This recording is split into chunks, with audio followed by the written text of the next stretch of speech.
നോക്ക്, ഇത് കണ്ണുകൾ, കാഴ്ചയുടെ ദിവ്യാസ്ത്രങ്ങൾ.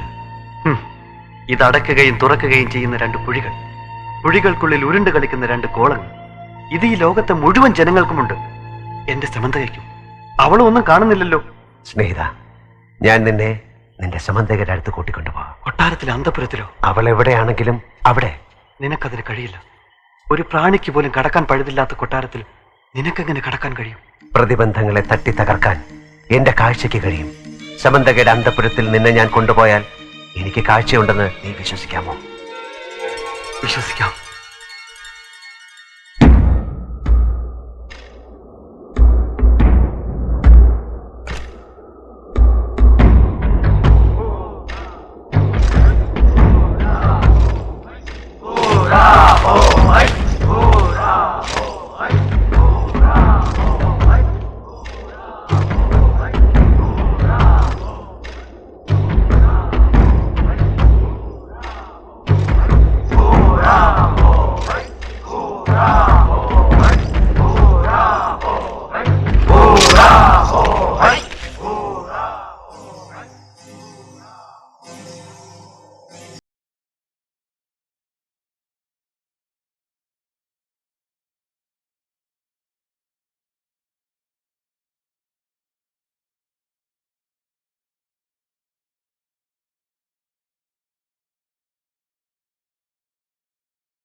രമണവന്റെ ഒപ്പം താഴ്വാരത്തിന്റെ ഏത് ദിശയിലേക്ക് ഞാൻ വരാം? പാടില്ല.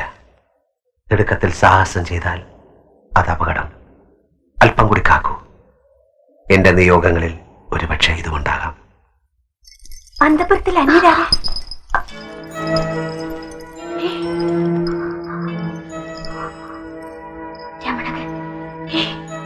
രമണകനോ? അന്തപുരത്തിൽ എങ്ങനെ കടന്നു? കാഴ്ചയുള്ള കൂട്ടുകാരൻ എന്നെ സഹായിച്ചു. കാഴ്ചയുള്ള കൂട്ടുകാരനോ? ആരാണത്? ഞാൻ രഘുരാമൻ. അയ്യോ, ആരുടെയും കാതിൽ വീഴണ്ട. കടന്നു പൊയ്ക്കോളൂ വേഗം. അറിഞ്ഞാൽ കൊന്നു മുളന്തണ്ടിൽ കുത്തി നിർത്തും. അരുത്. എന്താണിത്? എന്നെ നമസ്കരിക്കരുത്. ഞാനൊരു സാധാരണ മനുഷ്യനാണ്. അല്ല, അങ്ങ് സാധാരണ മനുഷ്യനല്ല. ഈ താഴ്വാരത്തിലെത്തിപ്പെട്ട മഹാഗുരുവാണ് അങ്ങ്. ഈ പാദങ്ങളിൽ ഞാൻ എന്റെ വിശ്വാസം അർപ്പിക്കുന്നു. എന്റെ പ്രഥമ ശിഷ്യൻ. താഴ്വാരം മുഴുവൻ തടവറകളാണ്. വിശ്വാസങ്ങളെ ധിക്കരിക്കുന്നവർക്ക് വിലങ്ങാണ് രാജസമ്മാനം. രഘുരാമ, കാഴ്ചയെപ്പറ്റി പാടിയ നാവുകൾ അറുത്തെറിഞ്ഞ കഥകൾ ഇവിടുത്തെ കൊച്ചുകുട്ടികളുടെ കാതുകളിൽ പോലും ഉണ്ട്. കല്ലെറിഞ്ഞും കുരിശിൽ തറച്ചും കാലിൽ അമ്പെയ്തും പലരെയും കൊന്നിട്ടുമുണ്ട് അല്ലേ? നിങ്ങളുടെ അന്ധതയുടെ കാരണം ഈ പ്രകൃതിയിൽ എവിടെ ഒളിച്ചിരിപ്പുണ്ടെന്ന് എന്റെ മനസ്സ് പറയുന്നു. നമുക്കത് കണ്ടെത്തണം. കാഴ്ചയെപ്പറ്റി പറഞ്ഞ് നമുക്ക് ഈ താഴ്വരയെ ബോധ്യപ്പെടുത്തണം. പക്ഷേ താഴ്ന്ന ഗോത്രക്കാരും ഉയർന്ന ഗോത്രക്കാരും തമ്മിൽ എന്നും യുദ്ധമാണ്. നീചഗോത്രക്കാർ കറുത്തവരാണത്രേ. താഴ്ന്ന ഗോത്രക്കാരുടെ നിറം കറുത്തതാണെന്ന് ആരാണ് നിങ്ങളോട് പറഞ്ഞത്? ഇവിടെ ഞാൻ കാണുന്ന മേൽഗോത്രക്കാരിൽ തന്നെ കറുത്തവരും വെളുത്തവരുമുണ്ട്. ഇതൊക്കെ നിങ്ങളെ തമ്മിലടിപ്പിക്കാൻ ആരോ പടച്ചുണ്ടാക്കിയ അസംബന്ധങ്ങളാണ്. കാഴ്ചയുണ്ടായിരുന്നെങ്കിൽ ഗോത്രപ്പകയുടെ പേരിൽ നിങ്ങൾ ഒരിക്കലും ആയുധമെടുക്കുമായിരുന്നില്ല. രഘുരാമ, താഴ്വരയിൽ നീ ഇനിയും ഏറെ അറിയാനിരിക്കുന്നതേ ഉള്ളൂ. കാഴ്ചയെ പറ്റിയുള്ള അവന്റെ വാക്കുകൾ പ്രജകളെ സന്ദേഹികളാക്കും. രമണകൻ അവന്റെ വാക്കുകളിൽ മയങ്ങി എന്ന് വെച്ചാൽ അവന്റെ നാവിന് കാതുകൊടുക്കാൻ വേറെയും രമണകന്മാരുണ്ടാവുമെന്നർത്ഥം. അവിശ്വാസബോധി ഉറപ്പിക്കാൻ അവനെ അനുവദിക്കരുത്.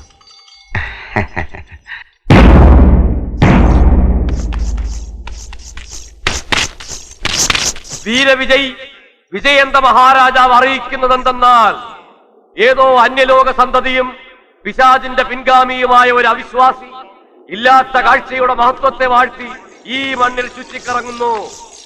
അവന്റെ വാക്കുകൾക്ക് കാതു കൊടുക്കുന്നവർ രാജശിക്ഷയ്ക്കർഹർ. അവനെ ജീവനോടെയോ അല്ലാതെയോ പിടിച്ച് രാജസമക്ഷമെത്തിക്കുവാൻ അരുളപ്പാട്. രമണകൻ അനുഭവം പറഞ്ഞപ്പോഴാ ഞങ്ങൾക്ക് വിശ്വാസമായത്. പക്ഷേ അത് പോരല്ലോ. കൊട്ടാരത്തിലെ കൺകാണിത്തറയിൽ തൊട്ടറിയാതെ വസ്തുവിനെ കണ്ടുപറയാനുള്ള പരീക്ഷയിൽ ജയിച്ചാലേ രാജാവ് വിശ്വസിക്കൂ. ഞാൻ തെളിയിക്കും. രഘുരാമ, നിന്നെ ജീവനോടെ അല്ലാതെ പിടിച്ചു കൊടുക്കാനാണ് രാജകൽപ്പന. ഒരു മാർഗമുണ്ട്. നീ ഞങ്ങളുടെ വേഷം ധരിക്കണം. അങ്ങയും തലപ്പാവും തൊട്ടറിയുമ്പോൾ അവർ നിന്നെ ഈ ലോകത്തൊരാൾ എന്ന് തന്നെ കരുതിക്കൊള്ളും.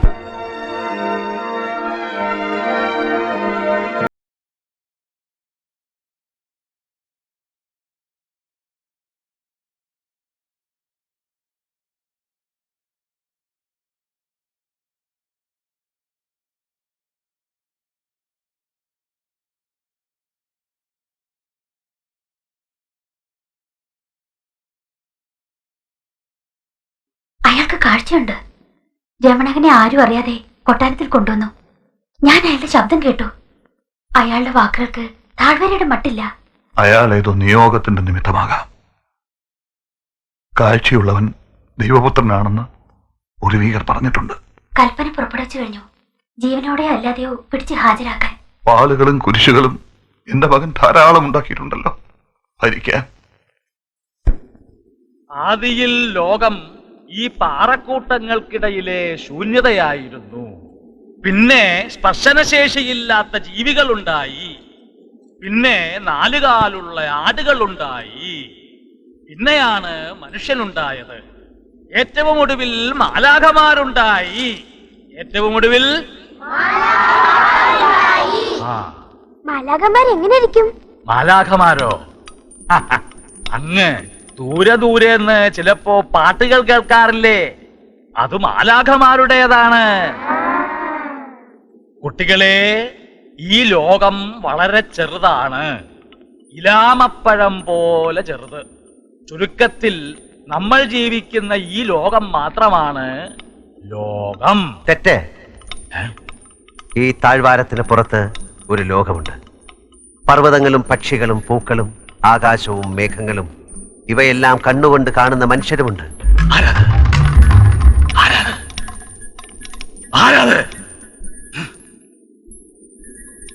കുട്ടികളെ, പേടിക്കണ്ട.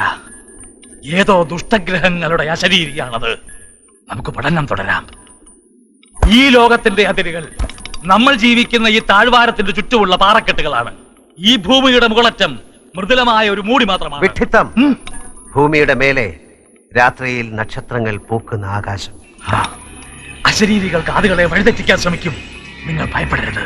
ശബ്ദത്തിലാണ് ഈ പ്രപഞ്ചത്തിന്റെ നിലനിൽപ്പ്. നാദതരംഗങ്ങളുടെ വേലിയേറ്റത്തിലും വേലിയിറക്കങ്ങളിലും പ്രകൃതിയുടെ വൃത്തിക്ഷയങ്ങളും കാലങ്ങളും ഉണ്ടാകുന്നു. ഗന്ധവും കേൾവിയും മാത്രമാണ് ശാശ്വതമായ സത്യങ്ങൾ. കാഴ്ചയെക്കുറിച്ചുള്ള കേട്ടുകേൾവികൾ വെറും കെട്ടുകഥകൾ. അവയ്ക്ക് കാതു കൊടുക്കാതിരിക്കുക. അവയ്ക്ക് അരുത്. കുഞ്ഞുങ്ങളെ കബളിപ്പിക്കരുത്. ഭൂമിയിൽ ശബ്ദവും ഗന്ധവും മാത്രമല്ല, കാഴ്ച കൂടിയുണ്ട്. അവിശ്വാസികൾക്ക് ഈ ലോകത്തിടമില്ല. ഞാൻ പറയേണ്ടത് നിങ്ങൾ പറയുന്നു. നീ ആര്? രഘുരാമൻ, സത്യം പറയാൻ നിയോഗിക്കപ്പെട്ടവൻ. താഴ്വാരത്തിന് അതിൻ്റെതായ സത്യങ്ങളുണ്ട്. അറിവില്ലാത്തത് നിഷേധിക്കുന്നവൻ അഹങ്കാരി. അസംബന്ധം പുലമ്പാതെ പാഠശാലയിൽ നിന്ന് കടന്നുപോകും. കാവൽക്കാരുടെ കാതുകൾക്ക് കുന്തമുനകളുടെ മൂർച്ചയുണ്ട്. കുട്ടികളെ, ദുഷ്ടാത്മാക്കളുടെ അസത്യവചനങ്ങൾ ശ്രമിക്കരുത്. ഇന്നലെ പാഠം വേണ്ട. പൊക്കളോ പൊക്കളോ.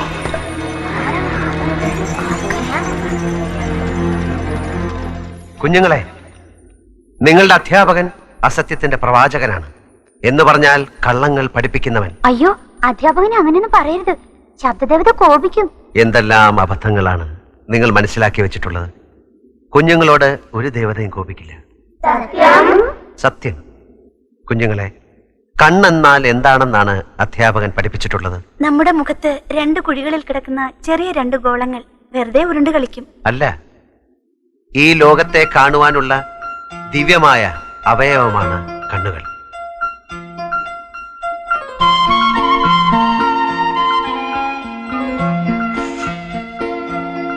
നല്ല മണം അല്ലേ? അതെ.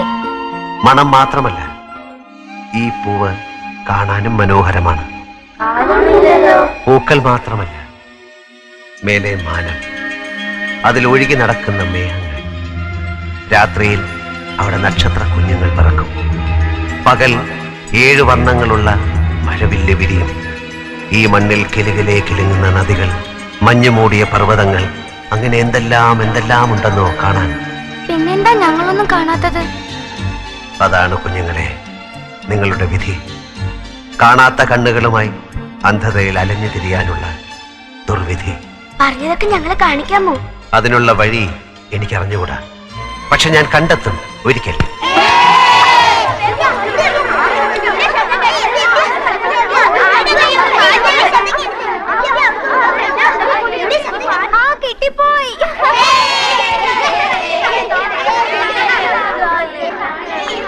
ആരും വഴക്കിടണ്ട.